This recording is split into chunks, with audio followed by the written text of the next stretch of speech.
Grabando. Bueno, buenas tardes a todos. Les agradecemos la participación a este seminario sobre nematodes en horticultura.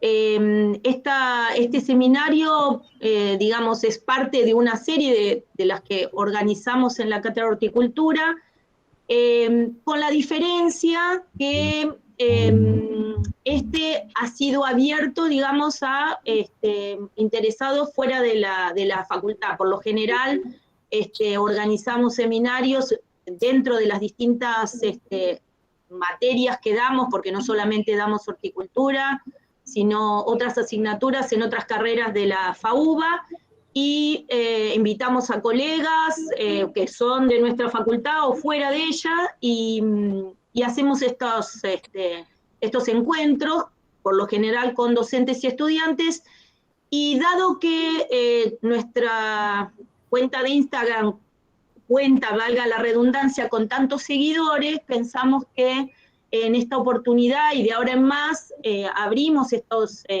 encuentros para que todos tengamos la oportunidad de aprovecharlo. Esto de la virtualidad nos da esta oportunidad. Hoy están presentes, participando de este seminario, desde Corrientes, La Pampa, Rosario, Salta, Balcarce, Tucumán, Córdoba, Mendoza, Neuquén, y no sé si me queda alguno, por nombrar, alguna provincia por nombrar, además de distintas localidades de Buenos Aires. Por otra parte, también en el listado de interesados aparecen algunas empresas que tienen bastante presencia en lo hortícola, que también les agradecemos el interés, y nos pareció muy importante en estos últimos tiempos organizar estos tipos de encuentros, básicamente con aquello que nos preocupa desde la producción, que es obtener un producto inocuo. Por lo tanto, la semana pasada se hizo ese otro seminario que les decía, relacionado con control biológico, y bueno, la idea es continuar con este tipo de seminarios, e ir viendo qué hacen colegas, nosotros mismos de nuestra facultad, otras cátedras de la facultad, y en esta oportunidad consideramos que era interesante tener las charlas tanto de Marco y de Susana, que ahora les voy a presentar como corresponde, dado que ellos trabajan y trabajaron en nematode o nemátodos, y me parece interesante que nos compartan su experiencia. Entonces, para no alargar más esta introducción, vamos entonces a tener estas dos charlas. En principio va a comentarnos la experiencia que tiene Marcos y para arrancar, sí les voy a leer su currículum. Marcos D'Amico es ingeniero agrónomo egresado de la Facultad de Ciencias Agrarias y Forestales de la Universidad Nacional de La Plata. Actualmente está haciendo su doctorado en esta facultad en el tema estudio de la diversidad genética en poblaciones de Solanum sicimbrifolium asociada a la resistencia al falso nemátodo del nudo Nacubus aberrans. Es docente de la Cátedra de Edafología y Climatología y Fenología Agrícola de la Facultad de La Plata, de la Facultad de Ciencias Agrarias y Forestales, y por otra parte es encargado del laboratorio de la Estación Experimental Gorina, donde, hace también las experiencias relacionadas a su doctorado, y bueno, él después les comentará las actividades que se pueden, digamos, llevar adelante desde ese laboratorio, y también es el titular de la Asociación Cooperadora del Experimental. Un poco para resumir, nos va a comentar y a dar en su charla, o a desarrollar en su charla, la importancia de los nemátodos en horticultura, los daños, las causas, los métodos de detección, las técnicas de manejo, y en particular qué sucede con este nemátodo en La Plata. Le damos entonces la palabra y después cuando termina, como les comentó Emiliana, vamos a hacer las preguntas y después presentamos a la siguiente docente, amiga y una muy experimentada profesional en lo que hace a la horticultura. Así que, bueno, adelante y muchas gracias, Marco. Dale, muchas gracias. Ahí ya comparto. ¿Se puede ver? Ahí está. Sí, Marco. Pantalla completa, genial. ¿Se me escucha bien? Se escucha bien. Genial. Bueno, hola a todos y todas. Yo soy Marco D'Amico, como ya me presentó Diana. Trabajo en la Estación Experimental Gorina, que pertenece al Ministerio de Desarrollo Agrario de la provincia de Buenos Aires. Ahí se emplazó un laboratorio en donde estamos con distintas líneas de trabajo. Emiliana con el CALE hace sus mediciones y bajo la dirección en su momento del doctor Guillermo Kapp, empezamos a hacer más trabajos de nematología. Él fue emplazando todo lo que es para nematología, que estaba medio desactualizado, y bueno, ahora él se está por jubilar y medio quedo encargado yo de todo lo que es las experiencias a campo, en invernáculo, de ensayos con empresas o con distintas instituciones para probar productos o variedades para nematodos, y bueno, todo lo que es laboratorio también me encargo yo. También trabajo en la cátedra de climatología y fenología agrícola y en la cátedra de edafología de la Facultad de Ciencias Agrarias y Forestales.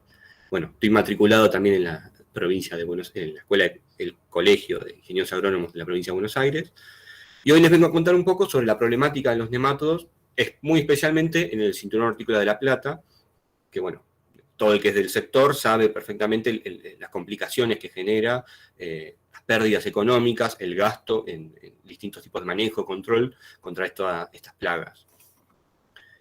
Me hubiese gustado preparar con más tiempo y más ensayo este PowerPoint, pero bueno, cualquier cosa, todas las preguntas o correcciones que me quieran hacer las pueden hacer al final de la charla. Un poco, ¿qué son los nemátodos? Los nemátodos son animales, son organismos invertebrados, perniformes, o sea, con forma de serpiente, de gusano, que pertenecen al filum Nemata. Están emparentados con otros organismos que a veces se confunden, como los gusanos chatos, que son, por ejemplo, que es parásito humano, no me acuerdo cómo se llama, la lombriz solitaria creo que se llama, pero no es lo mismo. Estos son gusanos redondos, digamos. Su nombre da origen al griego, que tiene forma de hilo. Son de tamaño variable, se los encuentra de muy pequeño tamaño, 400 nanómetros, hasta metros de longitud, de los que son parásitos de animales, especialmente creo que de ballena.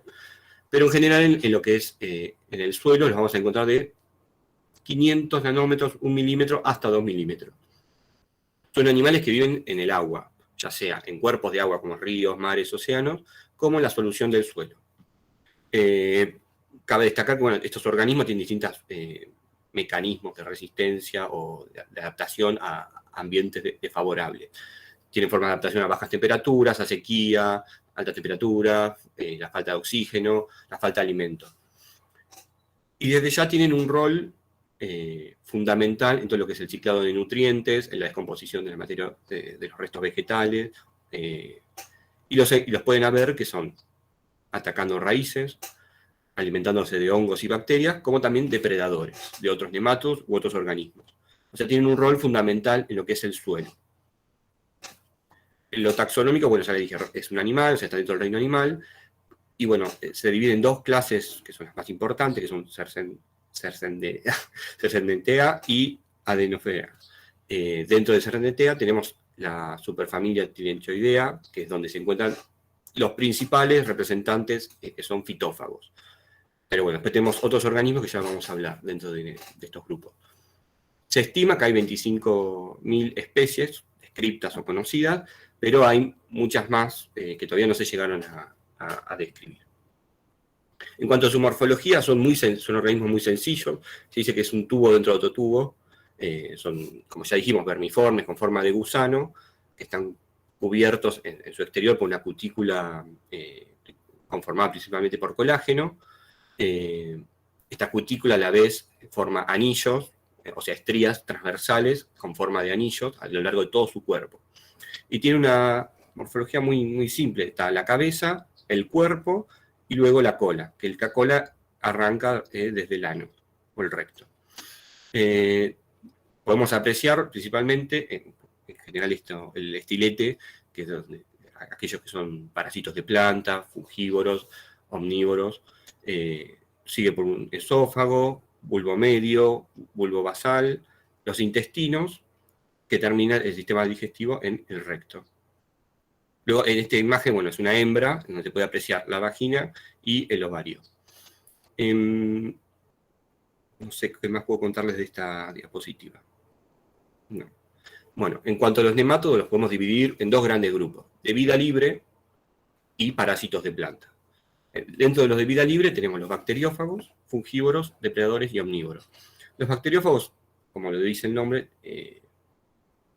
se alimentan de bacterias en el ambiente, tienen un rol muy importante, como ya dije, en lo que es ciclado de nutrientes, descomposición de la materia orgánica, tiene una función importante también en lo que es la dispersión de estas bacterias en el suelo y en los sustratos. Luego se encuentran los fungívoros, que se encuentran siempre cerca de las raíces, comiendo hongos, a veces hongos sin ningún interés agronómica, otras veces comiendo, alimentándose de hongos que hacen simbiosis con las raíces. Depredadores, que se alimentan no solo de otros nemátodos, sino también de otros organismos. Y omnívoros, que estos se alimentan de hongos, de algas, de plantas, de otros animales. Luego están los nemátodos fitófagos, que son los de mayor importancia agronómica, también son los de menor proporción en lo que es el Phylum Nemata. Y acá los podemos diferenciar, acá puse todas imágenes mías que fui sacando en el microscopio, los depredadores, fitófagos, bacteriófagos y omnívoros. Se diferencian siempre por lo que es el aparato bucal, podríamos llamarle. Los depredadores tienen una boca, digamos, un estómago, en el cual no muerden, digamos, sino absorben, chupan a las presas, y siempre se los va a identificar porque tienen como un diente para atraparla. Los fungívoros tienen un estilete débil en comparación a los fitófagos. Los bacteriófagos tienen más como un tubo, lo que es el estómago, donde absorben o succionan a las bacterias que se alimentan. ¿Cuál es la importancia agronómica de los nemátodos, fitófagos o parásitos de planta? Producen importantes pérdidas económicas en todo el mundo y en gran diversidad de cultivos. Se estima, según este trabajo del 98, que las pérdidas por el ataque de nemátodos rondan los del 10%. Yo imagino que es principalmente por el grupo de solanáceas, en donde hay importantes pérdidas en cultivos de papa, de tomate, de pimiento, de berenjena y en tabaco. Pero bueno, son sumamente diversos y en general bastante polífagos. Atacan cultivos hortícolas, como los que ya nombré, incluyendo zanahoria, remolacha, caucil, lechuga, cultivos de bulbo, florales también, frutales de carozo, de pepita, vid, y incluso cultivos extensivos y algunos forestales.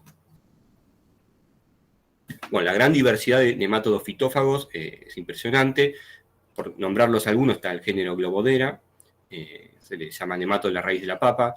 Este nemátodo forma quistes en las raíces, principalmente, y también en los tubérculos de papa y de muchos cultivos. Es una plaga cuarentenaria muy importante, produce importantes pérdidas económicas, especialmente en el cultivo de papa. Sifinema, que es un nemátodo, creo que si no me equivoco es exoparásito, y transmite virus. También es importante por su transmisión de virus. Heterodera también forma quistes, es importante en cultivos como la soja, donde produce importantes manchones y pérdidas económicas. El Helicotylengua, que es un nemátodo muy común encontrar en casi todos los suelos, no produce importantes daños, pero su ataque en las raíces también genera aberturas donde pueden entrar distintos patógenos, como hongos y bacterias.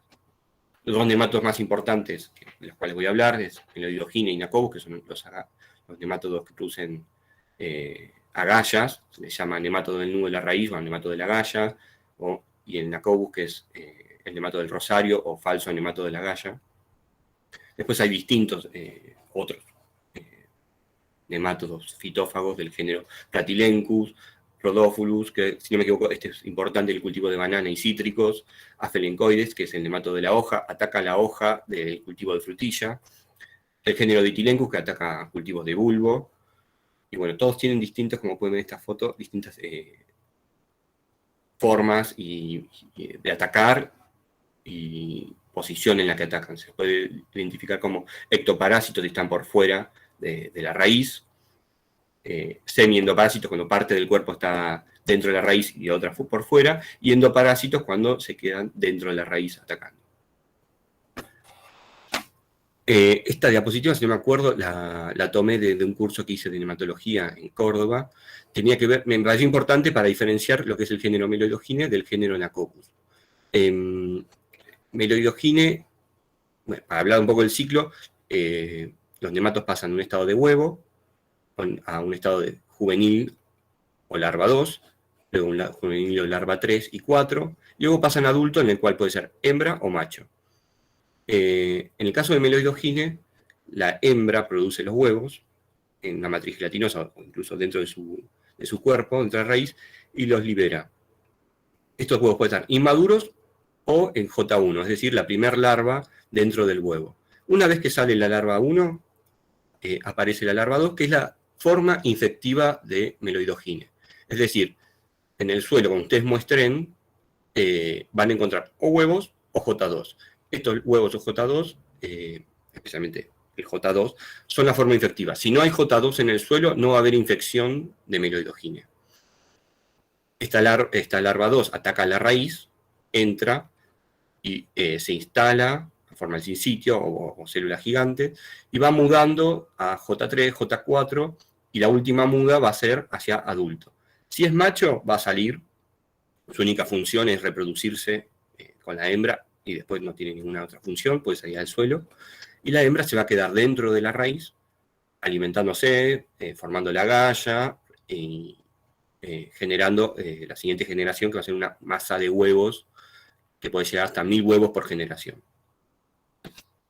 Nacobus tiene un ciclo muy similar, pero tiene una importante diferencia que en cuanto al manejo es fundamental. Nosotros si mostramos el suelo, podemos encontrar huevos, acá estoy mostrando una foto de la lupa o microscopio que saqué, J2, pero también podemos encontrar J3 o 4, que son sus formas o estructuras de resistencia, puede pasar mucho tiempo, varios años, como J3, J4 sin alimentarse, hasta encontrar un cultivo y las condiciones favorables. Pero también podemos encontrar el macho dando vuelta en el suelo y las hembras jóvenes, es decir, no infectando a la raíz. Esto es fundamental porque en el suelo entonces van a tener distintas formas de Nacobus. Pero el ciclo básicamente es el mismo. Entra la J2 o la J3 y 4, forma el sinsitio, y la hembra se va a ir reproduciendo también formando una masa de huevos que también puede llegar hasta 1000 huevos por generación. Que pueden reinfectar la misma raíz o ir a otra raíz. ¿Qué me parece importante a mí que sepan ustedes? Yo esta charla la hice un poco para los que es estudiantes o aquel que necesite analizar sus suelos, ya sea de un ensayo o suelos productivos, es hacer un buen muestreo del lote para tener una muestra representativa, llevarla al laboratorio. Existen distintos laboratorios a lo largo del país que pueden hacerlo y brindan ese servicio a terceros. Nosotros en la Estación Experimental Gorina, que queda en la ciudad de La Plata, estamos haciendo esos servicios. Pero bueno, nosotros recibimos las muestras. Entonces ustedes tienen que tomar bien las muestras para poder analizarlas correctamente. Lo primero que tenemos que saber es, bueno, en el lote, lo más probable no, la mayor concentración de nematos va a estar hasta los 30 centímetros. Entonces, esas muestras que tomen va a ser, no tiene sentido que tomen hasta 60 centímetros de profundidad. Tiene que ser 30, 25 centímetros. Para eso necesitan un buen barreno, en lo posible no usen una pala, un buen barreno para tomar distintas submuestras a lo largo del lote. ¿Por qué es importante tomar varias submuestras por muestra? Porque una muestra en un punto no es representativa. Entonces tienen que tomar varias muestras a lo largo de, por ejemplo, si es en un lomo, a lo largo del lomo tanta cantidad de pasos o metros en distintos sectores, no solo en el medio, sino en un costado o en el otro. Ya que estos individuos no se trasladan largas distancias, sino que se mueven pocos centímetros a lo largo de su vida. Su principal distribución va a ser por el agua, porque ensuciemos herramientas y después las llevamos a otro lote, como nos ha pasado en la Estación Experimental Gorina, que movemos el suelo en un lote infectado con un rotocultivador, y como no se higienizó correctamente, lo llevamos a otro invernadero luego para trabajar. Y así tenemos 2 o 3 invernaderos infectados con la COVID.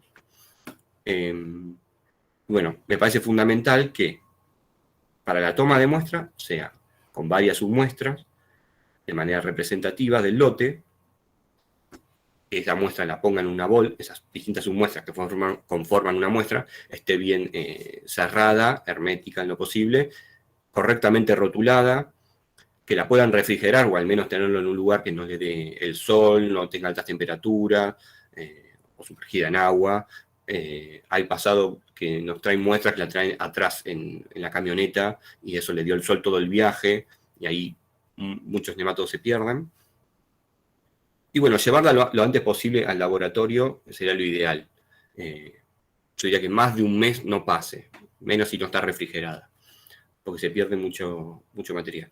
Y bueno, el cómo muestrear en el lote, hay distintas formas. Puede ser al azar, que no puse una imagen, pero puede ser tomar distintos puntos en un sector, o tomar según una cosa más ordenada, en zigzag, en una cuadrícula o en diagonal. Con esas muestras, cuando son recibidas por los laboratorios, hay distintas formas de procesarlas, digamos, ¿no? Una que ustedes mismos pueden hacer es el embudo Berman, que es poner su muestra de suelo o incluso de raíces, ponerla sobre un papel de filtro, un papel poroso, sobre un embudo, que esté con una manguerita cerrada con un broche, humedecerlo, y todos los nemátodos perniformes, o sea, con forma que no sean huevos ni hembras ensanchadas, que se pueden mover, van a ir bajando por el agua hasta el final de la manguerita, que va a estar cerrada. Entonces dejan pasar un tiempo, y todos esos nemátodos con buena movilidad, no cualquiera, va a ir moviéndose hasta el fondo, y ustedes pueden recoger esas muestras, que van a estar un poco sucias, porque no solamente va a haber nematodos, sino tierra, materia orgánica y demás. Pueden ir a verla al microscopio o incluso hacerle un filtrado para luego verlo. Lo que nosotros hacemos es una técnica de decantación y centrifugación, en la cual primero decantamos la muestra. Nosotros tomamos una probeta de 1 litro, llevamos a 900 mililitros de agua y llenamos 100 mililitros de suelo. Ese suelo previamente tratamos de que se seque para que pierda un poco de humedad, porque si no, varias muestras con distinto grado de humedad vamos a tomar distintos volúmenes. Y aquí hacemos una decantación y lo dejamos decantar unos minutos y echamos el sobrenadante sobre un juego de tamices. El último tamiz va a tener que ver con el que se recogen los huevos o larvas, lo que se esté buscando. En general, este tamiz es de 32 micrones, pero si buscas solamente formas larvales o adultos, con uno de 50 micrones alcanzaría. Depende que vas a procesar, raíces o suelo. Esta decantación es muy importante para eliminar todo lo que es arena, parte del limo y algunas otras estructuras que sean pesadas. Lo que va a flotar va a ser nemátodos, entre ellos materia orgánica, arcilla y algo de limo.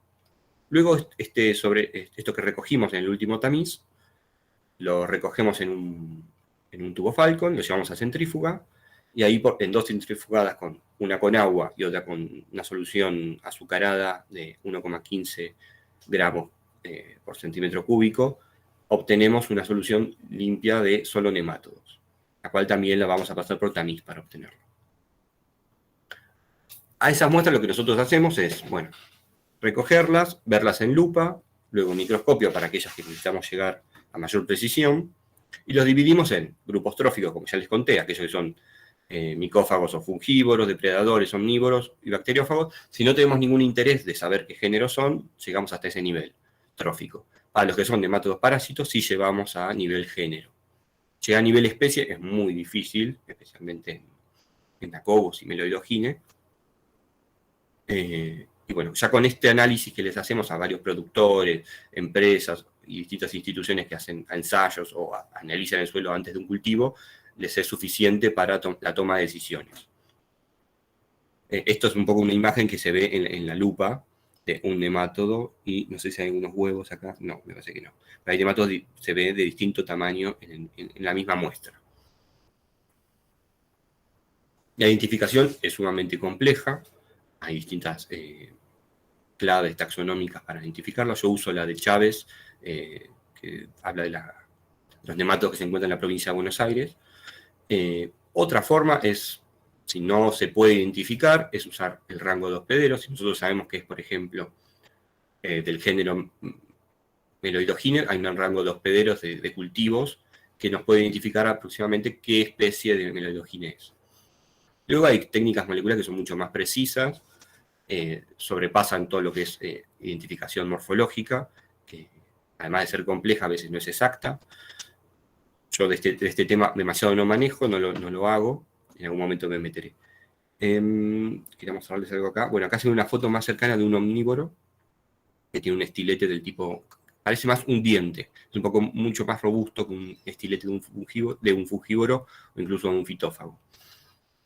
Acá tenemos una especie de Helicotylenchus que forma una forma de espiral, y se ve el estilete largo, un poco más delgado o débil que el de un omnívoro. En cuanto a sintomatología de nemátodos parásitos de planta, especialmente Nacobus y Meloidogine, lo que vamos a encontrar, primero hay que hablar de dos tipos de daños.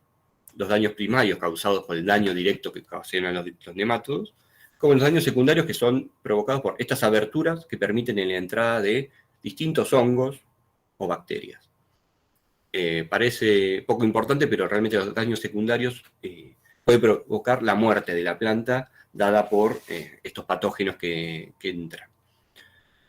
Algunos de los daños que podemos ver que son típicos de esta imagen, la pedí prestada, digamos, de una diapositiva de Cecilia Pica, que es del INTA Rama Caída, se ve cómo se deforma por el ataque del nemátodo, formando estas agallas en la zanahoria, en la raíz de la zanahoria. Esto no solo puede provocar daños o baja de rendimiento, sino daño comercial, porque esto no es puede producir un montón de zanahorias de este tipo, pero no es comercial.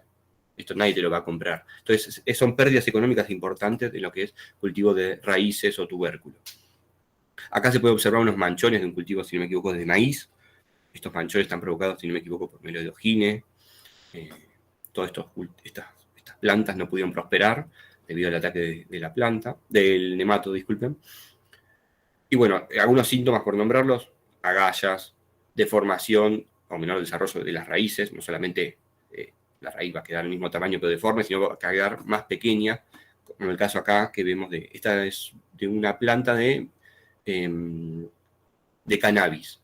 Estaban todas las plantas con unas raíces súper desarrolladas, ocupando toda la maceta, y esta, una planta más chiquita, más amarillenta, pocas hojas, muy débil, raquítica casi, y cuando levantamos la planta, unas raíces totalmente deformadas, poco desarrollo, y fue causado, cuando observamos bien en las raíces, por el género Meloidogine. Van a observar en el campo plantas poco vigorosas, enanas o bajas, digamos, con clorosis en las hojas, incluso en los tallos. Obviamente menor rendimiento, porque al no poder desarrollarse bien la raíz, la planta no va a absorber correctamente agua, nutrientes, ya que todo eso se lo está, entre comillas, chupando los nemátodos. Con los manchones en los cultivos, y bueno, puede llevar a marchitez, una temporaria, y luego permanente, provocando la muerte de la planta. Yo específicamente quería hablar del género Nacobus. Hasta hace un tiempo hablábamos siempre de dos especies en general: Nacobus dorsalis, que era poco común encontrarlo en la provincia de Buenos Aires, y Nacobus aberrans. Hoy por hoy ya, si no me equivoco, después Paola me puede corregir, que creo que está en la clase, en la provincia de Buenos Aires, en el sector de Cinturón Hortícola de la Plata, la especie antes conocida como Nacobus aberrans, ahora la llamamos Nacobus elatus. Y estas son fotos nuestras, incluso con Emiliana sacamos alguna de estas fotos, a campo, de cómo Nacobus está atacando no solo cultivos de tomate, como pueden ver acá un montón de agallas, sino incluso algunas plantas arbences, malezas. Esta es una planta de Amaranthus viridis, si no me equivoco, y toda la raíz completamente deformada. Estos yuyos podrían servirnos de indicadores para ver si hay problemas en el suelo de Nacobus. Acá hay una larva de Nacobus, un J2, que encontramos, que creo que saqué de esta galla. Esta galla, bueno, es la raíz deformada, como ya hablamos, provocada por la hembra que formó el sincitio. Y acá se ve una masa de huevos, o sea, la hembra está acá, disculpen, la hembra está acá y está alargando esta masa de huevos, que debe haber cientos, tal vez 1000 huevos que luego van a reinfectar y generar problemas en la misma planta o en el cultivo siguiente. Acá, si no me equivoco, bueno, acá está un individuo ensanchado de Nacobus. Acá creo que está, hay una hembra, y este, si no me equivoco, es un macho. Sí, es un macho de Nacobus. Acá tiene la bursa. Lo más interesante, lo más agronómico, tendría que ver con el manejo y control de esta plaga. Creo que todos coincidimos en que lo más importante son las medidas preventivas, en lo posible cuarentenarias, especialmente si en una quinta no tiene problemas de Nacobus o de Meloidogenia o cualquier otro nemátodo, evitar la entrada de todo tipo de material que pueda estar infectado. Ya sea plantines, que es muy común, que a veces vengan plantines con una infección, o una maceta, o herramientas que vienen de otro lote, más cuando se contrata maquinaria. Las botas o el calzado en general es un vector, digamos, de estos nemátodos, porque queda tierra con las larvas pegada. Incluso raíces de otras plantas que vengan, o lo dispersamos dentro del mismo lote, en un sector que hay nemátodos, lo podemos dispersar en otros lotes y, por ejemplo, sacamos muestras y no embolsamos bien dicha bolsa con las raíces o con la tierra. Luego, para prevenir, bueno, todo tipo de medidas que pueden ser rotar de cultivos, uso de compost o abonos para mejorar el suelo y prevenir que pueda aparecer, ya sea que haya microorganismos que sean antagonistas de estos individuos. Siempre que se use un sustrato que viene de afuera o incluso que se produce en el mismo quinta, intentar esterilizarlo o ver una forma de matar todo patógeno, o en este caso nemátodos. Y luego, si ya sabemos que los nemátodos están en la quinta, están atacando nuestros cultivos, hay todo un abanico de medidas para el control. La clásica es el control químico. Podemos hablar de... ¿Se me está escuchando o ahí se cortó internet? Yo no me veo. Se escucha, Marco, se escucha. Ay, perfecto, Emiliana, gracias.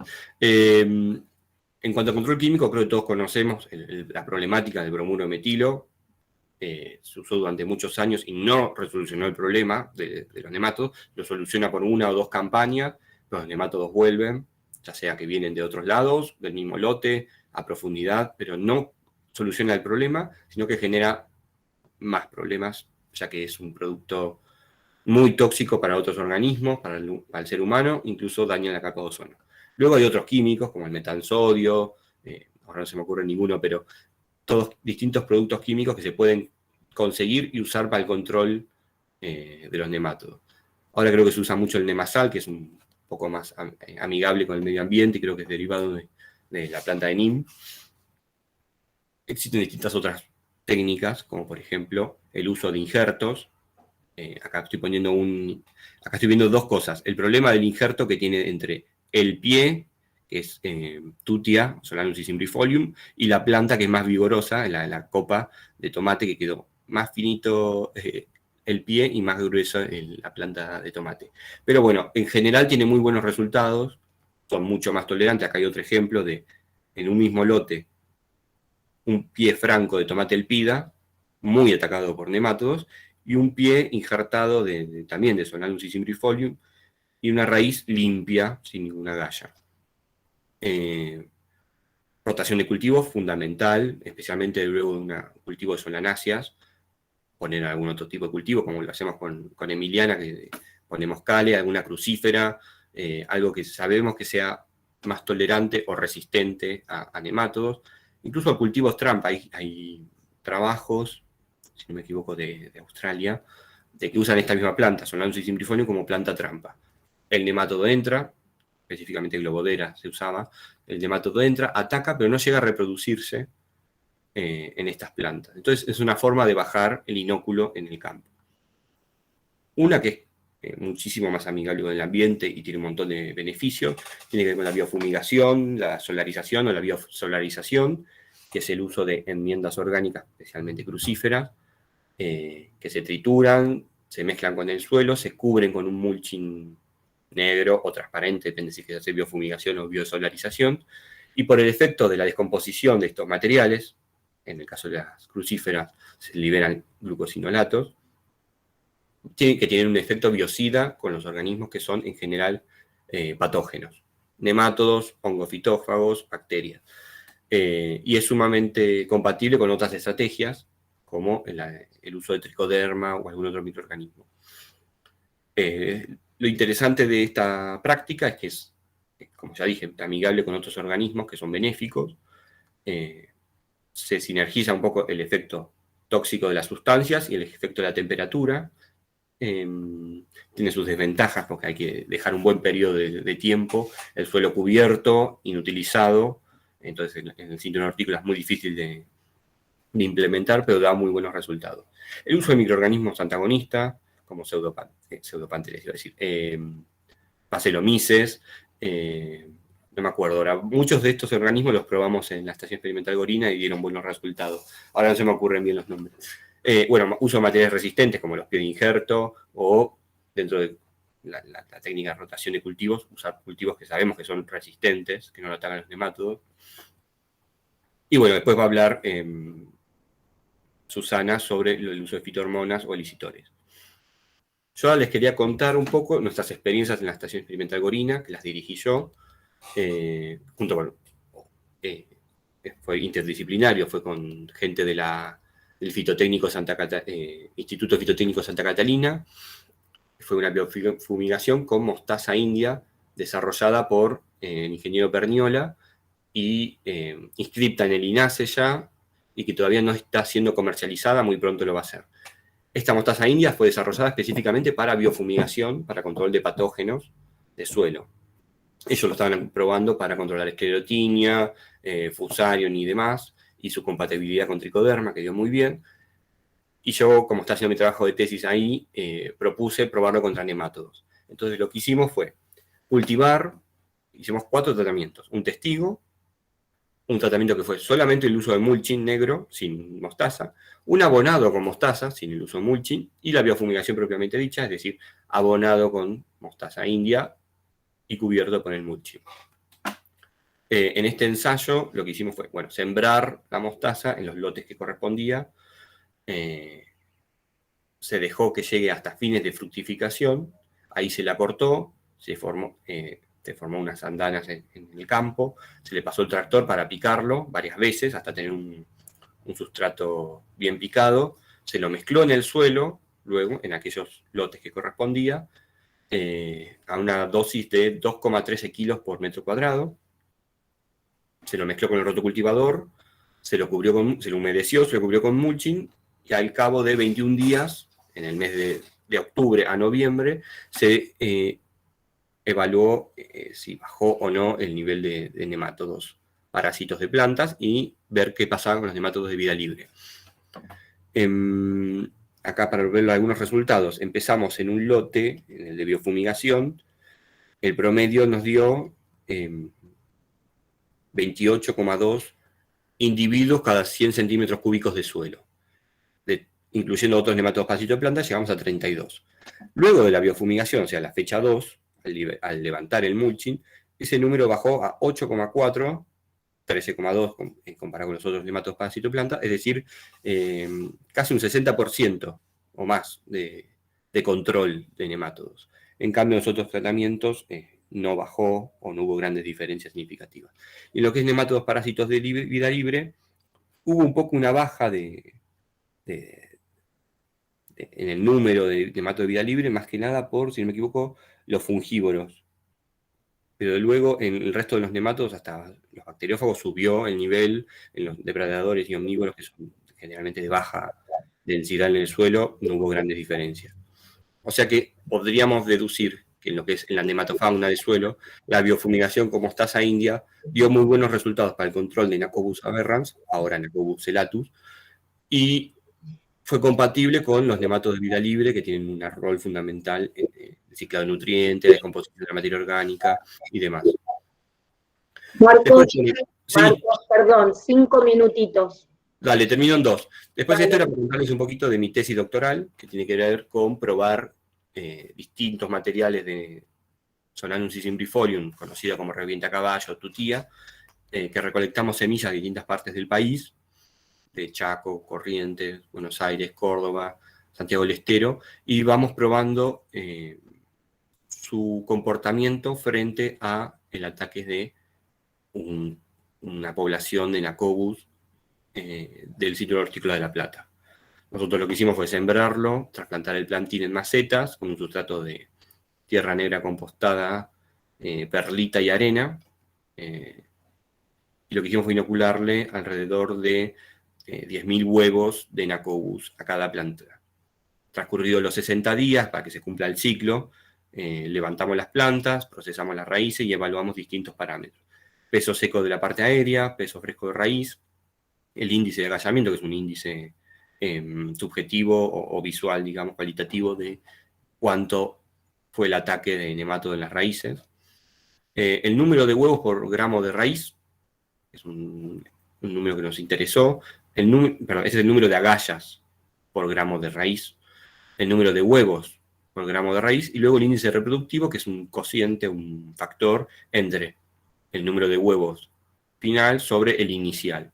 Y este nos permitió ver si el número era mayor a 1, en el caso del tomate fue mayor a 1, se podría decir que fue susceptible al ataque, a la infección de Nacobus, ya que se produjeron más huevos después del ensayo que con los que se inocularon.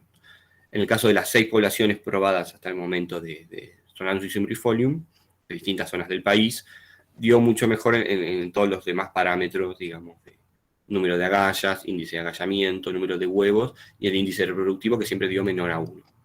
Es decir, esta planta que ya se está usando como planta trampa en algunos lugares del mundo, como injerto o pie de injerto de un montón de cultivares de tomate y algunos de berenjena en el país, podría tener una cierta, no es muy científico lo que dije, podría tener genes de resistencia o más bien de tolerancia, porque no hay resistencia 100% acá, al ataque de nematodos parásitos de planta, específicamente de Nacobus. Esto hay que seguir trabajándolo, nos falta, seguramente vamos a encontrar algunos materiales que son muchísimo más tolerantes que otros dentro de la especie, que es lo que ocurrió de todos modos, vimos más tolerancia que otros, pero creo que resistencia 100% no vamos a encontrar porque no existe por el momento, no se ha encontrado. Bueno, desde ya muchas gracias, espero que les haya servido. Estoy disponible para cualquier tipo de pregunta. Acá les dejo una masa de huevos para que lo vean, de Nacobus, por si no saben cómo es. Listo. Bueno, excelente la presentación, muchas gracias, Marco. Y bueno, no sé, ¿tenemos preguntas de Emiliana? Sí, hay una pregunta de Marcos Fontana. No sé, Marcos, si querés, te animás a preguntarla a vos o querés que la lea. Hola, ¿qué tal? Sí, ahí te la pregunto nuevamente. Era si en el caso de la biofumigación, acá en Mendoza se estila el hacer en el medio del cultivo, bueno, perdón, antes del cultivo, algún coliflor, repollo, brócoli. ¿Es aconsejable enterrarla entera o se puede hacer la cosecha? Digo, para aprovechar ambos, ¿no?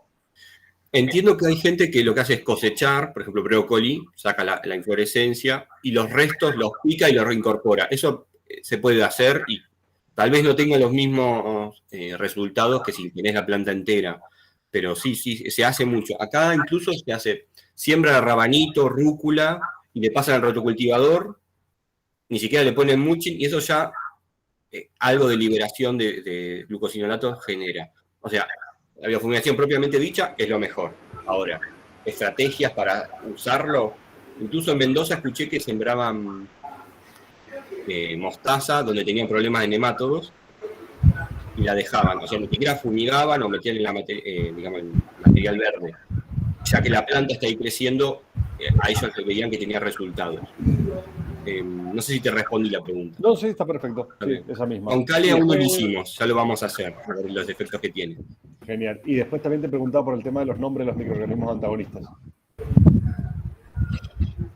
De bacterias está Pasteuria, que entiendo que acá en Argentina todavía no está, pero todavía no la pudieron aislar para hacer ensayo. Entiendo yo. Luego, hongos antagonistas, bueno, Susa tricoderma, Pacelomyces. Susana, ayúdame, vos usaste algún par. Sí, yo sí, tricoderma he usado y anda Sí. muy bien para controlar. ¿Alguna cepa en particular? Disculpe la pregunta, es por, No, está bien. por el hecho Alzano. que... Nosotros ¿Cómo? tricoderma la que hemos probado ha sido la extraída del mismo suelo donde se hicieron los ensayos. Ustedes saben que las tricodermas se encuentran en los suelos y esta tricoderma especial que se aisló en la facultad la probamos y anduvo muy bien para el control de eso y también como bioestimulante. Excelente, muchas gracias. Bueno, hay otra pregunta de Paola. No sé si estás, Paola, ¿querés preguntarle a Marco?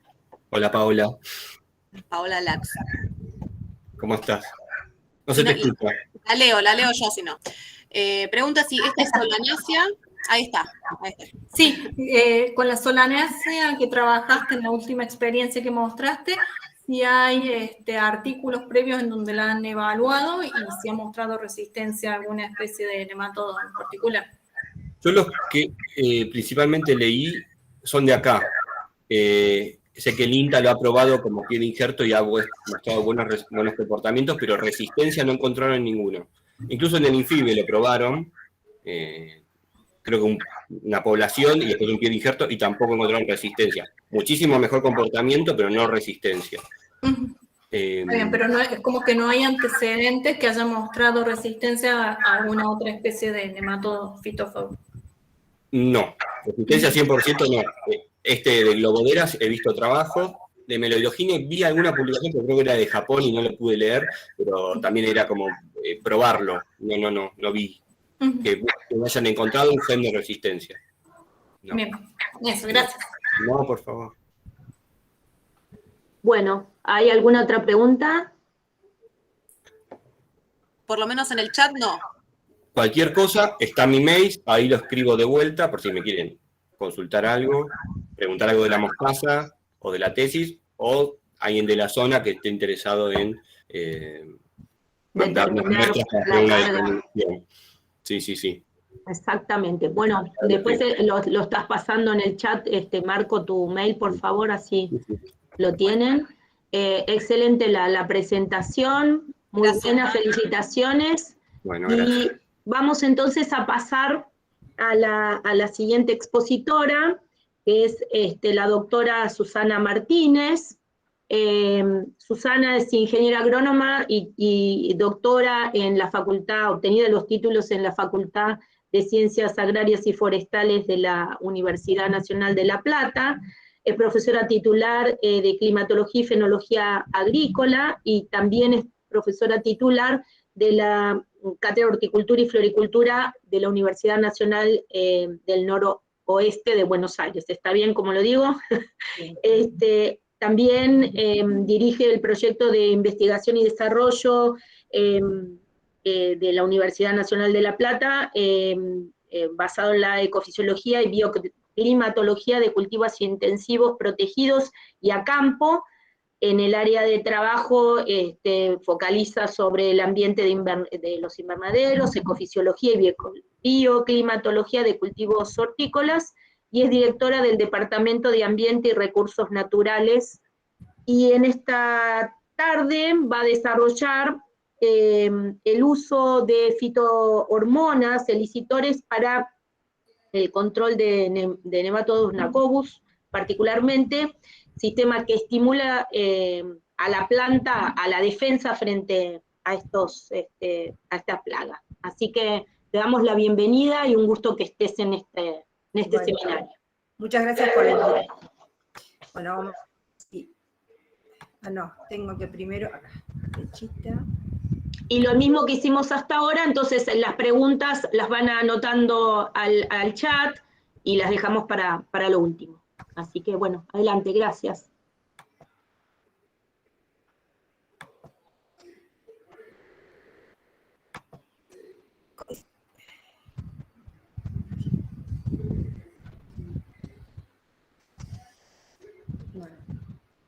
enganché la presentación, a ver, a ver, a ver.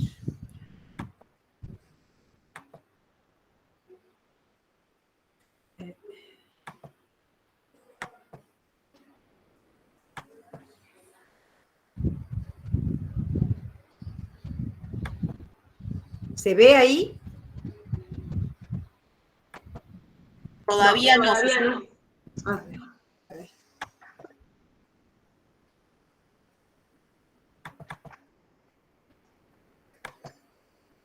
¿Ahora? A ver. No. Sí. No sé cómo tenés abierto el PowerPoint y fíjate en el... Ahí está. ¿Ahí está? Sí, sí. Solamente ahora ponelo en formato presentación y ya está. ¿Ahí está? Porque yo no veo. No la veo la presentación. No, ahí volvió a salir, Susana. Cuando pones compartir, elegiste, ahí está, ahí lo vemos. Si ahí pones presentación dentro del PowerPoint, no salgas de la ventana esa, entra al PowerPoint, ahí. Y ahora anda abajo donde dice presentar. Pasa que tenés un cartel ahí. Ahí, ahora sí. Ahora sí. Ahora sí.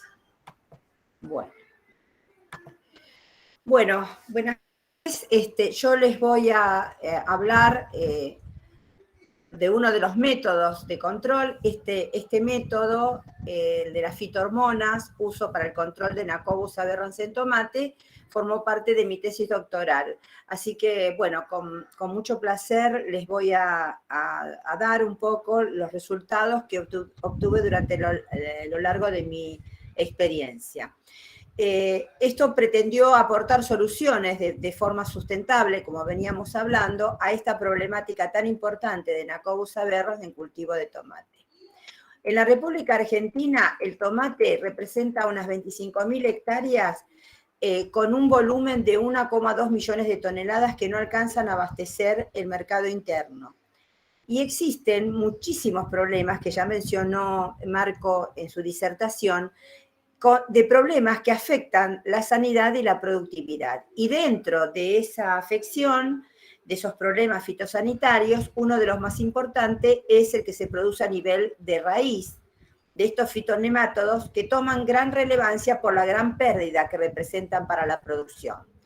Bueno, ya mencionó también Marco que los nemátodos fitófagos son animales filiformes, ¿no es cierto?, de diferentes medidas, que a través de su estilete bucal penetran en la raíz y perforan la célula. Se encuentran aproximadamente entre los 15 y los 30 centímetros. Dentro de las especies de nemátodos, el tomate es gran hospedera de principalmente toda la familia de las Melodoigines. Y en Argentina fundamentalmente se destacan Melodoigines y Nacobus. ¿Cuál es la situación actual en la producción intensiva del ataque de nemátodos? Bueno, existen 3 variables que influyen, que son la prohibición del bromuro de metilo para la desinfección del suelo, la restricción en algunas regiones del uso de fitosanitarios en las zonas periurbanas y la aplicación de las buenas prácticas agrícolas. Eso genera dificultad para el control de patógenos del suelo. Y recordando de esas pérdidas que mencionaba también Marcos, podemos decir que a nivel mundial también la pérdida es bastante sustanciosa, entre 11 al 14% de las cosechas anuales, con un valor de pérdidas de 100 billones de dólares. Dentro de este grupo de especies intensivas que se ven afectadas, el tomate es la más relevante. Entonces, en la actualidad nos encontramos a que la eliminación del bromuro es una de las causales por su efecto contaminante que ya está restringido su uso. Solamente se utiliza en usos críticos. Eso ha llevado a la búsqueda de alternativas de bajo impacto ambiental, entre ellas alternativas físicas como la solarización o biológicas como la biofumigación y el uso de plantas injertadas. Nosotros especialmente hoy vamos a ver el uso de licitores, que entre ellas las hormonas vegetales toman relevancia porque están relacionadas al crecimiento y la inducción de defensa contra plagas y enfermedades. Dentro de esas hormonas vegetales encontramos al ácido salicílico, el ácido jasmónico y el etileno. Vamos a ver rápidamente cómo acciona, cuál es el mecanismo de defensa que es activado por el patógeno. Es decir, ¿qué pasa cuando un patógeno afecta? Generalmente cuando un patógeno ataca a una hoja, por ejemplo, inmediatamente se produce lo que se denomina reacción de hipersensibilidad, que puede generar ácido salicílico, hay un estallido oxidativo, genera etileno y genera la expresión de genes de defensa, que eso a través de la muerte celular programada que ocurre, genera una especie de resistencia.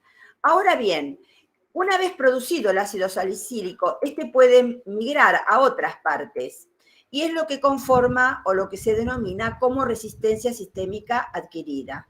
Entonces, eso significa que detecta la señal desde otro sitio y ese ácido salicílico que fue generado por una reacción de hipersensibilidad al ser atacado por un patógeno, emigra en la forma volátil, como metilsalicílico. También, obviamente, genera expresión de genes de defensa, la resistencia que se ve expresada a través del PR y la lignina, que se encuentran, como todos sabemos, en las hojas. De otra forma, es la de resistencia local adquirida. Esta se produce detección de señales cuando es afectada desde el sitio de infección, y aquí, en lugar de generar ácido salicílico, puede generar etileno y ácido jasmónico. Cuando la planta libera ácido etileno y ácido jasmónico, se dice que estamos frente a la resistencia sistémica inducida. Esto generalmente se produce cuando utilizamos, por ejemplo, micorrizas o tricodermas. ¿Y cuál es la diferencia entre la resistencia sistémica adquirida y la inducida? Es que la adquirida es mucho más veloz. Aumenta la reacción, la velocidad de reacción de la planta a la defensa, mientras que la inducida demora un poco más. A lo que se llama esto como priming. El priming sería la velocidad con que la planta reacciona frente a una situación estresante, como puede ser el ataque de un patógeno o un estrés propiamente dicho. Como nosotros vamos a ver la aplicación de las fitohormonas en el control de nemátodos, y esto se produce a nivel de raíz, vamos a ver por dónde penetran las hormonas, a nivel radical.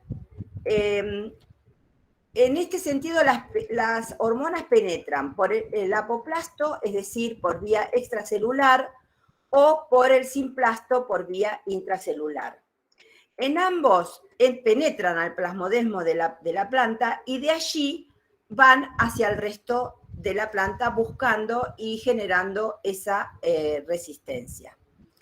Entonces, conocido un poco cómo acciona rápidamente el mecanismo de defensa de las hormonas y por dónde penetra a nivel radical, el objetivo que tuve yo para realizar esta tesis fue la de evaluar el efecto de las distintas concentraciones del ácido salicílico, el ácido jasmónico y el etileno, y cómo éstas inducían a la resistencia del ataque de Nacobus aberrans, cuál era el costo biológico que generaba a Nacobus y cómo afectaba el rendimiento del cultivo de tomate. En toda la bibliografía uno puede leer y observar que la aplicación de hormonas en otras concentraciones o en concentraciones muy elevadas perjudican a la planta y disminuyen el crecimiento. Por eso es que era importante ver el efecto de buscar la concentración adecuada que cumpla la función de inducción a la resistencia. Para ello, lo llevamos a cabo los ensayos en la Estación Experimental Julio Hirschhorn de la Facultad de Ciencias Agrarias y Forestales, en un invernáculo metálico, donde antes de realizar los ensayos teníamos que determinar previamente si efectivamente en el sitio se encontraba presente Nacobus. Para ello hicimos un recuento de la nematofauna en el suelo y también determinamos cuál era la aparición o contabilizamos la cantidad de Nacobus que estaba presente en un cultivo de tomate que previo a los ensayos nuestros. Ese cultivo de tomate era un cultivo sin injertar y la misma variedad, en este caso el PIDA, injertada sobre 4 portainjertos, Maxifor, Beaufort, Multifor y 9184. Esto fue para determinar previamente la presencia de Nacobus. Los materiales que utilizamos fueron el ácido salicílico, como ya bien dije, el jasmónico, el etileno y agua a las plantas testigo. El material utilizado fue el PIDA, y para evaluar la concentración, las concentraciones y el seleccionar cuáles eran las mejores, se hicieron 3 ensayos consecutivos. En el primer ensayo se seleccionó la mejor concentración de las 3 hormonas. En el ensayo 2 se hizo el ajuste de la aplicación pretrasplante de las hormonas seleccionadas y finalmente, ya seleccionada la concentración y el tiempo, se volvió a evaluar nuevamente las concentraciones y el tiempo preseleccionado. Hecho eso como previo para saber cuál era la concentración a utilizar, se llevó a cabo, ya así en el último ensayo, la evaluación del cultivo y en el suelo definitivo donde llevamos adelante el ensayo aplicando la concentración y el tiempo preseleccionado en los ensayos previos. En el ensayo 1, que fue la evaluación y selección de las diferentes concentraciones, el objetivo fue contabilizar el efecto de las diferentes concentraciones de las 3 hormonas y lo evaluamos en macetas, trasplantando el tomate en ellas con y sin aplicación de nemátodos. Los tratamientos fueron 3 dosis o 3 concentraciones de las 3 hormonas, una concentración mínima, una intermedia y una máxima en cada una de ellas, y en el testigo agua. Las macetas eran de 5 litros con el sustrato tierra 1 en 1 con arena, y utilizamos macetas sin Nacobus aberrans y macetas con Nacobus aberrans que extrajimos, más o menos teníamos 11.000 nemátodos vivos en 500 mililitros y de allí se extrajo una alícuota de 1 centímetro cúbico al cual fue inoculado en cada maceta. Mientras tanto, en las macetas, mejor dicho, en el spilding donde se encontraban los plantines, se aplicó 1 mililitro por celda de cada una de estos tratamientos, de estas concentraciones de las 3 hormonas. El ciclo de este ensayo duró aproximadamente 60 días y lo que se evaluó fue, para poder seleccionar las concentraciones, el crecimiento relativo. Recuerdan que recién les dije que dependiendo de la concentración se podía ver afectado el crecimiento de las plantas. Ese crecimiento relativo donde se tomó la altura al inicio, la altura final sobre la altura inicial por el tiempo que duró el ensayo, evaluamos el crecimiento relativo. El diseño que se utilizó fue enteramente aleatorizado con 5 repeticiones y se utilizó el análisis de la varianza y la prueba de Tukey para hacer la comparación de las medias. En este primer ensayo, los resultados que se observan en esta gráfica, en las barras celestes, son los crecimientos del efecto de las tres concentraciones en las macetas sin nemátodos, y no encontramos diferencias significativas en ninguna de ellas. Mientras que en las plantas tratadas con las 3 concentraciones de cada una de las hormonas, encontramos que 2 de cada una de ellas no se diferenciaban del testigo. Este es el control, ¿no? Entonces, fíjense que en cada 2 de cada una de las concentraciones no involucra el testigo. Entonces, eso nos permitió, del total de las concentraciones utilizadas, que fueron 10 tratamientos, incluido el testigo, nos permitió reducir para el siguiente ensayo de 10 a 2 cada una, es decir, cada concentración serían 6 más el testigo, 7. Hecho eso y seleccionada la concentración, ahora era evaluar cuál sería el tiempo mejor o adecuado para efectuar la inoculación con estas hormonas. Entonces, para ello, en el siguiente ensayo, con las concentraciones seleccionadas, se eligieron 3 tiempos de inoculación de estas concentraciones. 24 horas antes, 72 horas antes y 168 horas antes, es decir, 1 día, 3 días y 7 días antes. Se trabajó también sobre las macetas con el mismo sustrato, pero acá aplicamos, como queríamos ver el tiempo, lo hicimos sobre sustratos sin nemátodos, con la misma tecnología y el mismo diseño. Volvimos a medir el crecimiento relativo con los distintos tiempos. Y nos encontramos que en ninguno de los tiempos seleccionados y las concentraciones seleccionadas se encontraron diferencias significativas. Este dato era importante, ¿por qué? Porque desde el punto de vista práctica, si yo quiero hacer un tratamiento previo al trasplante con las concentraciones, esto me garantiza que si yo inoculé 24 horas antes y tengo una demora en el trasplante, que puede ocurrir, tengo la certeza de 1 semana en la que el efecto que produce la aplicación de estas hormonas y estas concentraciones no va a afectar el crecimiento. Finalmente, en el ensayo 3 era la combinación de lo anterior, en la cual ya teníamos las hormonas concentradas y ahora, como a 24 horas no producía, no se diferenciaba de 1 semana, repetimos el ensayo con esas 2 concentraciones de cada hormona y aplicadas 24 horas antes. Ahora sí utilizamos macetas, las mismas macetas con el mismo sustrato, pero utilizamos macetas sin Nacobus y macetas con Nacobus.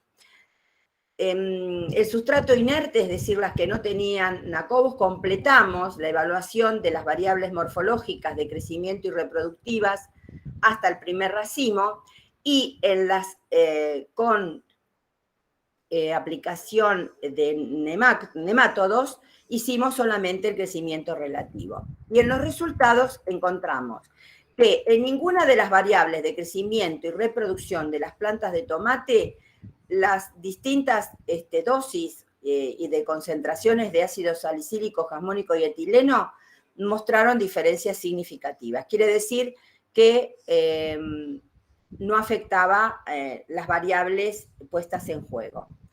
Pero sí, en las macetas donde encontrábamos que estaban tratadas o inoculadas con Nacobus aberrans, sí, aquí empezamos a notar los resultados. ¿Y cuál fue ello? Que una de las concentraciones del ácido salicílico, al que llamamos T2, que era 1,0 por 10 a la menos 4 molar, se diferenció significativamente el crecimiento del resto de los tratamientos. Entonces, ya veíamos, visualizando en maceta, que este tratamiento era el que favorecía a una performance de planta mejor a la aplicación del ácido salicílico en esa concentración. Entonces, sobre esas macetas, lo que hicimos, algo de lo que ya explicó Marco, le determinamos el índice de reproducción e índice de agallamiento, teniendo en cuenta el número de agallas y el peso fresco de raíz, y nos encontramos que en el índice de reproducción del suelo, teniendo en cuenta que la relación de la población final sobre la población inicial, si el valor es mayor a 1, me dice que hay sensibilidad, y menor a 1 que presenta resistencia, nos encontramos para el índice de reproducción en suelo en las macetas que todas estaban por debajo de 1 con respecto al control, que me daba 2,86. Quiere decir que cualquiera de los tratamientos era efectivo en cuanto a el índice reproductivo. Y en relación al índice de agallamiento, cuya escala utilizada fue de 0 a 5, donde 5 representa más de 100 agallas, fíjense que en el tratamiento 2 nos dio 0,05, diferenciándose significativamente del testigo, teniendo una mejor performance este tratamiento 2 que el resto de las concentraciones. Bueno, hecho esto, se procedió al ensayo 4, que fue la evaluación en suelo de las concentraciones de hormonas y tiempo de aplicación seleccionada. ¿Se acuerdan que, volviendo haciendo un pequeño repaso de lo que correspondió a los ensayos 1, 2 y 3?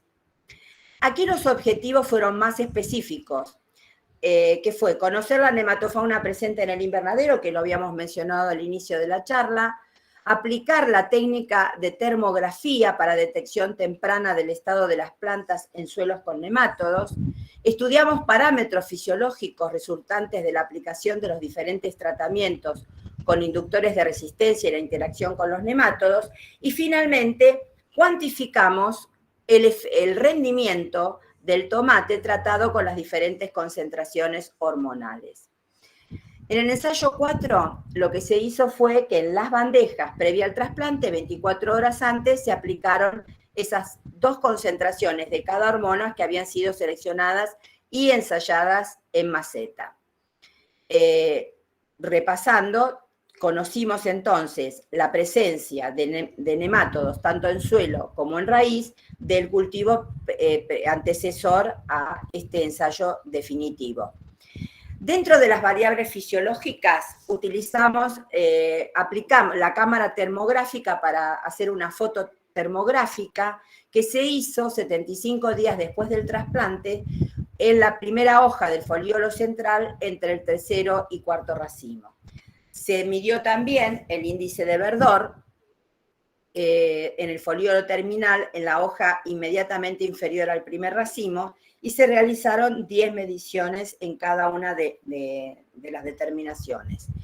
Y también evaluamos con un IRGA portátil el intercambio gaseoso y la temperatura del canopeo, donde medimos la asimilación neta de dióxido de carbono, la conductancia estomática, la transpiración, calculando la eficiencia del uso del agua instantánea en la relación que se conoce como WEI, que es la asimilación neta sobre la conductancia estomática.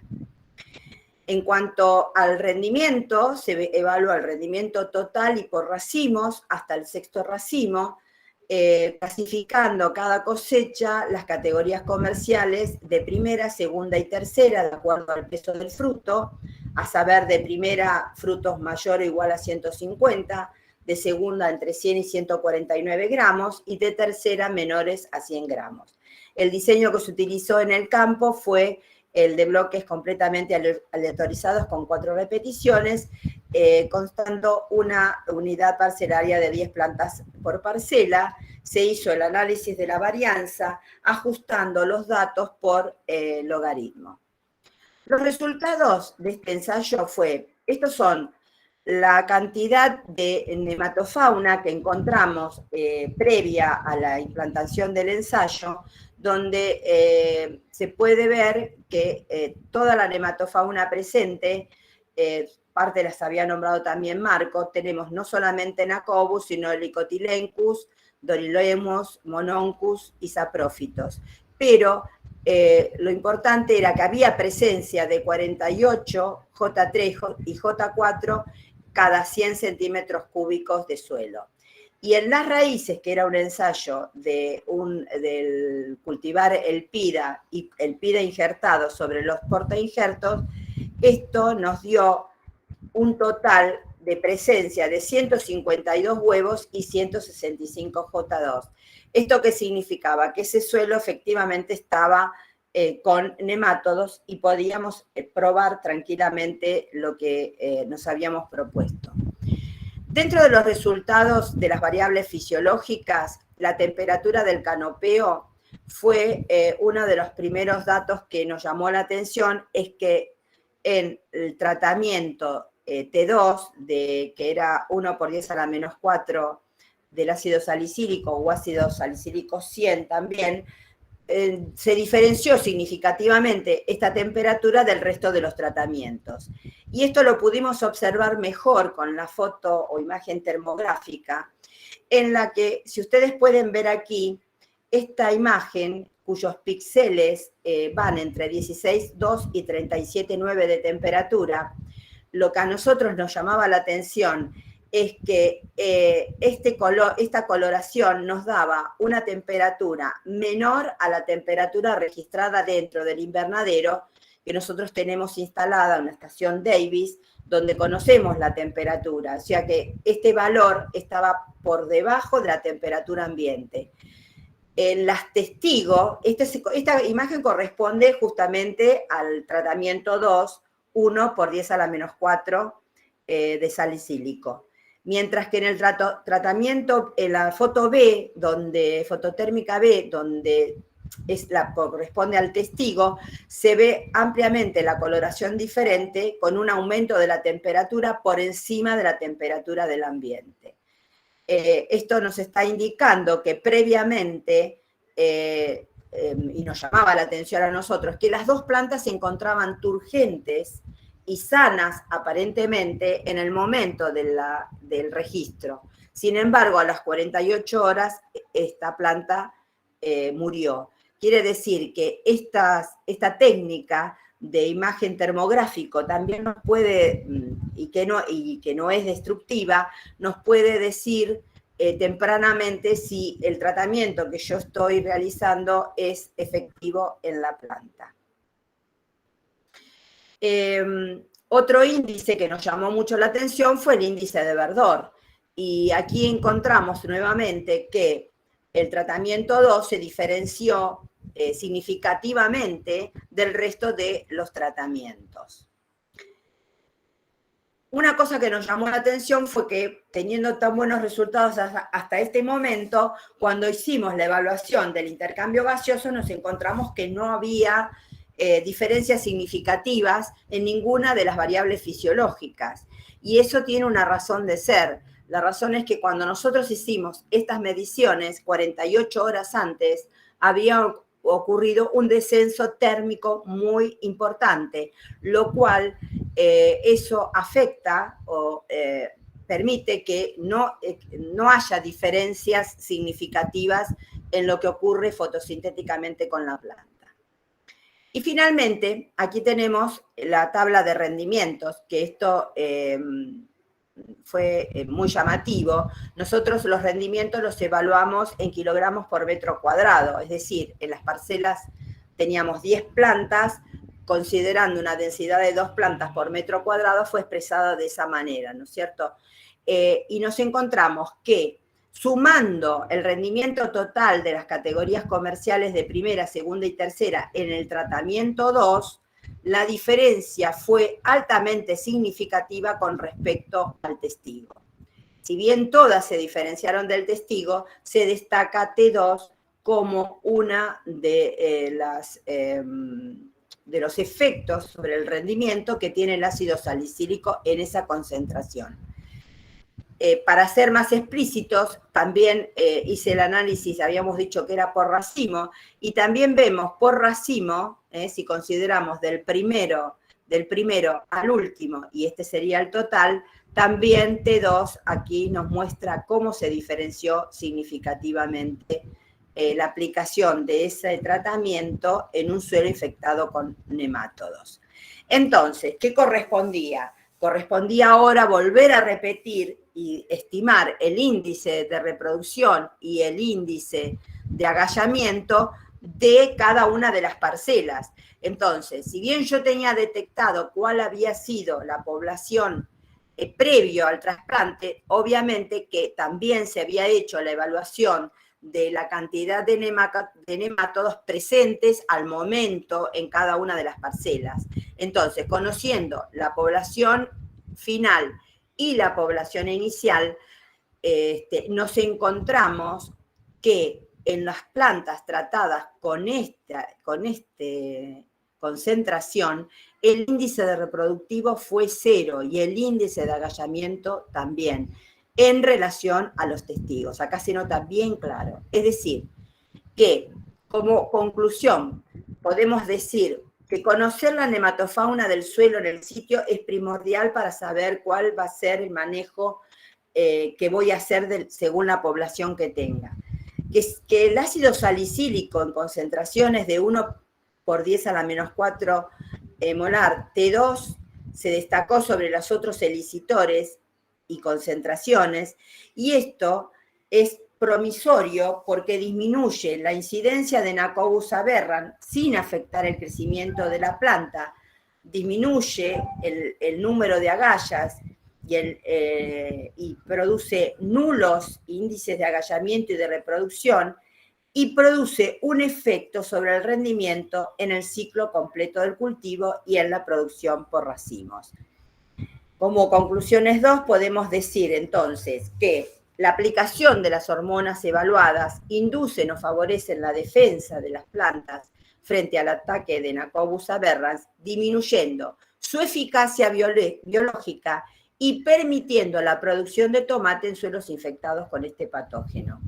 Y relevante segunda conclusión es que la medición fotométrica y la temperatura del canopeo pueden ser herramientas útiles para la detección temprana del ataque de Nacobus aberrans y del efecto de los tratamientos que realicemos. Bueno, muchas gracias. Perdonen si fui muy rápido, pero hay mucha información y bueno, estoy dispuesta a las preguntas que ustedes crean necesarias. Gracias, Susana. Bueno, muchas gracias, Susana, felicitaciones, excelente el trabajo. No sé si quedan algunas preguntas, había algunas preguntas por ahí. No escribieron en el chat, no sé si a alguien le surgió alguna pregunta. Había, no sé, al principio, que no entendían el modo de... No sé si se respondió. Sí, le respondió Marco. Sí. Bueno. Acá, Marcos Fontana. No conozco productos comerciales que tengan ácido salicílico para aplicar en las bandejas. ¿Hay algún producto químico? No, esto fue todo a mano, digamos. El ácido salicílico lo elaboramos en el INFIBE, mi director, que fue el ingeniero Jiménez. Él hizo los preparados y las concentraciones para las aplicaciones. Estamos buscando algún sponsor que nos permita comercializar este producto. Susana, ¿querés dejar de compartir así no te hace el efecto espejo? Sí. Ahí está. Bueno, Pablo Rubio levantó la mano. Pablo, a ver. Sí. Buenas tardes. Susana, realmente, ¿me escuchan ahí? Sí. Sí. Susana, estoy gratamente sorprendido. Una genialidad el trabajo por los resultados y por las metodologías utilizadas. La verdad que pocas veces he visto trabajos así. Me costó un poco, y además hice una pregunta al principio, me costó un poco entender cómo es que vamos a evitar que un nemátodo ataque la raíz, ¿no? Como que la invada. Pero te comento, ahí estamos trabajando hace un tiempo con este tema. Ahí Marco habló de un compuesto que se llama, que es una azadiractina. Nosotros estamos trabajando con un sistema de control de nemátodos donde se usa la azadiractina. También en el sistema estamos utilizando un elicitor, ¿sí? Que son los quitosanos. ¿Tenés alguna aproximación respecto a eso? Yo sé que las algas generan, permiten que la planta, digamos, yo no soy fisióloga, ¿no? Pero creo que como vieron al principio, cuando yo expliqué cómo funciona, cómo reacciona la planta frente al ataque de cualquier patógeno, la planta tiende a defenderse y lo primero que hace es liberar ácido salicílico. Y creo que las hormonas, digamos, las algas, tienen algo de ese compuesto. Que le genera, digamos, esa resistencia. El tema de estas hormonas, y eso era lo complicado de este trabajo, era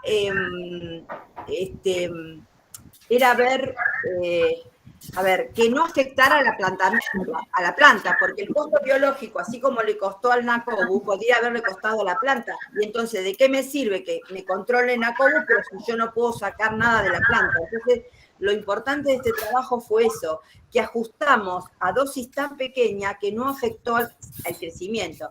Si ustedes vieron en la primera placa, hay una disminución del crecimiento con respecto a la planta sin tratar, pero esa es no significativa en el sentido de que disminuye, pero no afecta después al normal desarrollo de la planta. Hay un tema importante ahí, perdón que me vuelva a meter, y refuerzo lo que decía Susana, que lo importante es que no afecta al rendimiento de la planta. Desde luego que no va a afectar al rendimiento de la planta, porque los compuestos que estás aplicando son compuestos antiestrés, que lo que hacen es borrar el efecto estrés en la planta y la planta crece feliz y produce más.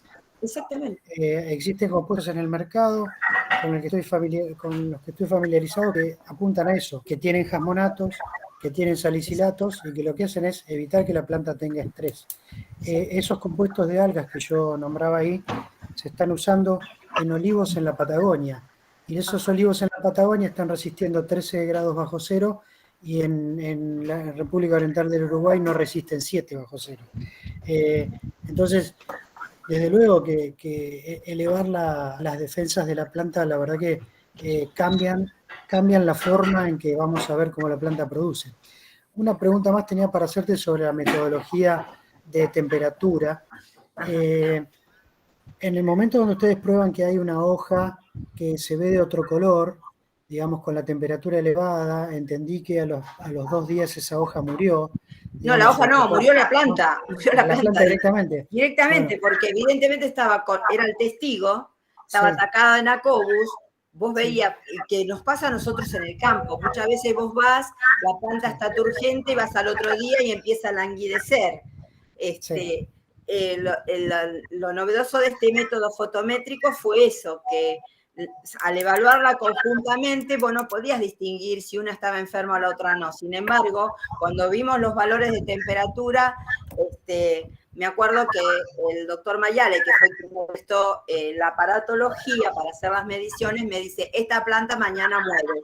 Y efectivamente al otro día estaba muerta. ¿Puede ser eso dado porque al ver la temperatura elevada se manifiesta en la planta una falta de conducción y transpiración de agua? Claro, las raíces están impedidas. La Cobos es lo que produce cuando ataca por la raíz. Estrangula y no permite que la planta asimile absolutamente nada. No transpira y levanta temperatura a la planta. Exacto. Perfecto. Bueno, muchísimas gracias y felicitaciones nuevamente. Bueno, muchas gracias. Bueno, estaba Marcos Fontana, no sé si ya habías hecho tu pregunta o tenías una nueva. No, es la segunda parte de la misma, con el tema del ácido benzoilar metil, que está en Chile y en Brasil, que es un inductor del SAR. ¿Lo ve apropiado o algo similar para hacer pruebas con ese producto? Y yo no lo he experimentado, pero tendría que ver qué componente. Yo supongo que todo lo que sea resistencia adquirida tiene que funcionar, porque en la resistencia adquirida hay liberación de ácido salicílico. Lo que pasa es que hay que ver la concentración. Lo interesante, que ahí de paso le contesto a Claudio, que pregunta si fue a lo largo del tiempo. Nosotros hicimos una sola aplicación de 1 mililitro 24 horas antes del trasplante y no volvimos a aplicar nada más. Ahora este año estamos encarando ensayos donde vamos a hacer aplicación a la semana en drench y vamos a aplicar en hoja. ¿Por qué? Pero ya no pensando en control de NACOBUS, sino pensando en el efecto justamente del aumento de los rendimientos. porque también tiene ese efecto, ¿no? Bien, no sé si Paola, si esto respondió a tu pregunta de la aplicación de las hormonas. Muchas gracias por la respuesta. Yo de nuevo. Ponían en la celda 1 mililitro de cada una de las hormonas. Había una bandeja por cada hormona, por el tema de los volantes. Entonces, 24 horas antes se inoculó 1 mililitro y al otro día se hizo el trasplante. Bien, ahí está. Esa fue la única aplicación. Gracias. Claudio, ¿quedó respondida tu pregunta? Claudio Barón, ¿está respondida? Sí, pero estás muteado, Claudio. Sí, Susana, quería saber si el efecto se había mantenido en el tiempo más allá del periodo que vos estuviste haciendo el ensayo. No, o sea, sirvió para ese cultivo. No volví a repetir en ese lugar, pero nosotros habitualmente sí, seguimos avanzando en otras pruebas y no volvimos a repetirlo. Pero sí, lo que yo te puedo decir es que desde que ingresaron los nemátodos al invernadero en el 2010 por contratar maquinaria por fuera que me infectó el lote, nunca bromuramos y siempre utilizamos o portainjertos o biofumigación o cualquiera de estos biocontroladores que andan dando vuelta por ahí, o sea, micorrizas, tricoderma, todo lo que está, todo lo hemos evaluado. Y hasta ahora sí, hay nemátodos, porque ningún método es eficiente. Es decir, nada te va a erradicar a los nemátodos. Lo único que podés hacer es bajar las poblaciones. Eso seguro. Ahora, Susana, ¿cómo queda el suelo de la población de esos nemátodos ciclo tras ciclo si no pueden, digamos, alimentarse de esas plantas de tomate? ¿Va disminuyendo progresivamente a lo largo del tiempo? Y acá en el campo nuestro van bajando, o sea, como hacemos permanentemente rotaciones y no utilizamos el mismo año que se hizo tomate, el otro año no se hace tomate ahí, utilizamos otro sector del invernadero, y como permanentemente utilizamos crucíferas donde hubo nemátodos, vimos que apareció nemátodos, ahí se aplican las crucíferas, ahí se biofumiga y ese año no se hace tomate o se hace después de la biofumigación. Pero las tenemos, como se dice, cortito a los nemátodos, a raya, digamos, no es tanta la pérdida de plantas que tenemos. O sea, hay una experiencia nuestra, que es la de los portainjertos, que ahí, cuando hoy hablábamos de la resistencia, en realidad ningún portainjerto, ni siquiera los comerciales, son resistentes, porque si vos arrancás la planta injertada tiene los nacobus, están ahí. Lo importante, muchas veces tienen más. Y tienen más, exactamente, pero... Lo que pasa es que por el mismo vigor que tiene ese portainjerto convive y da una planta comercial igual. Pero no existe, digamos, resistencia absoluta. A eso voy, no hay resistencia absoluta. Bueno, felicitaciones, Susana. Bueno, gracias. Bueno, no sé si hay alguna otra pregunta. Pablo y después Eduardo también levantó la mano. Bien. Pablo dice, ¿qué opina del uso de quitosanos como elicitor? Yo no lo he utilizado. No lo he utilizado, pero yo calculo que si son lo que provoca resistencia adquirida, tiene que funcionar, habría que probarlo. Yo no lo probé, yo lo único que utilicé como elicitor fue directamente las hormonas vegetales. Bien, bueno, Eduardo Mondino levantó la mano. Hola, sí, buenas tardes. Hola, ¿Cómo Eduardo. les va? ¿Cómo te va? Felicitaciones, Susana, me encantó el trabajo, muy completo, muy seguido, con mucha cantidad de datos. Me pareció muy lindo, muy bueno. Ahora, ¿ustedes han pensado o han hipotizado el por qué Nacobus no ingresa a la raíz? ¿existe un efecto de esas hormonas sobre la pared celular de las células? Sí, sí, bueno, ¿Ustedes han medido eso en raíces? Vieron que en la primera yo por ahí decía porque modifica la lignina, la pared celular, eso es lo que hace, es salicílico. Claro, sí. Engrosa la lignina, o sea, la pared celular. Entonces, si el ataque de cualquier patógeno no es muy grande, una vez que la planta se licita sola, porque no necesitas ponerle vos el salicílico, automáticamente la planta te va a liberar el salicílico y genera esa digamos, como que cicatriza la herida de penetración, aumentando, digamos, la suberina, la quitina, es decir, todo lo que es a nivel celular. Sí, eso lo hace. Y también consideraríamos que mejora la salud de las plantas en el sentido de que no es atacada por patógenos que acompañen a los nemátodos, ¿no? Hongos, alguna otra bacteria patógena. Exacto. Es muy interesante, muy interesante. Sí. Y han evaluado la fauna nematológica de vida libre, porque quizás habría que pensar qué generan esas raíces, si hay mayor cantidad de generación de residuos de la misma raíz en el proceso de crecimiento, si hay más bacterias, si cambia la población bacteriana. ¿Cuántas cosas para hacer? No, es que a partir de esta tesis se pueden abrir más tesis para seguir estudiándolo, ¿no? Sí, muy interesante. Si existe alguna especificidad de bacterias, ¿no? Y eso puede influenciar también la presencia de bacteriófagos o fungívoros particulares. Si ustedes quieren leer la tesis, está publicada en el CIDESI de la Universidad Nacional de La Plata, en tesis doctorales, ahí está la tesis que ahí está completa, con todos los detalles que yo, obviamente, hay muchas cosas que no las puedo explicar porque si no tendría que estar una hora y media hablando y me parece que ustedes pueden sacar de ahí toda la información. Genial. Así que los invito a que puedan, o me la piden por mi mail, que yo lo puse ahí, me escriben y yo les mando el link para que puedan leerla. Bueno, felicitaciones nuevamente, ¿eh? Bueno. A vos y al grupo que organizó la charla. Bueno, gracias. Bueno, no sé si hay alguna otra pregunta, ya estamos pasados. Sí, no, ahí Paola pregunta si estaría bueno complementar eso con estudios histopatológicos. Sí, por supuesto. No, que estaría bueno complementar eso que preguntaba recién Eduardo, sobre el efecto, digamos, a nivel celular, y lo histopatológico sería una buena herramienta. Sí. Fue un comentario, no pregunta, ¿no? Perfecto. Bien.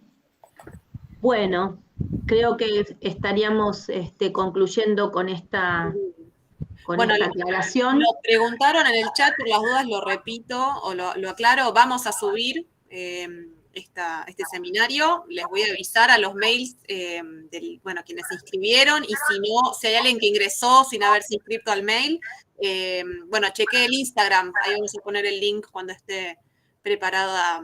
Sí, vamos a intentar también subirlo al YouTube de la FAUBA. Claro. La charla está también, o sea que van a haber varias vías donde pueden ahí Marco subió el link de la tesis. Bien, y Susana, piden tu mail, que ya lo habías escrito, pero si querés, por ahí ingresó alguien después de... Ahí está, ya lo volví a poner. Bueno, entonces estaríamos concluyendo este seminario. Felicitaciones a ambos expositores. La Cátedra de Horticultura, obviamente, de FAUBA les agradece el tiempo y la predisposición para dar estas charlas. Nos enriquece a todos, nos abre la cabeza y para seguir haciendo cosas que sirvan realmente al sector productivo. Y bueno, nada, nuevamente agradecerles a todos la participación. Vamos a seguir, ya esta sería la última de este año, pero el año que viene con el objetivo de hacer esto, de abrir las charlas que nos parecen interesantes para nuestra cátedra, invitando a distintos colegas de distintas áreas, relacionados por supuesto a la horticultura, bueno, los esperamos, ya los estamos invitando. Perdón, Diana, que me equivoqué al subir al mail, es Martínez con Z, no X. No te van a encontrar nunca, Su. No querés que te mensajeen. Bueno, muchísimas gracias a todos. Bueno, gracias por la invitación. Gracias a ustedes. Gracias a ustedes. Bueno, adiós. Gracias. Saludos. Nos vemos. Muchas gracias. Chao.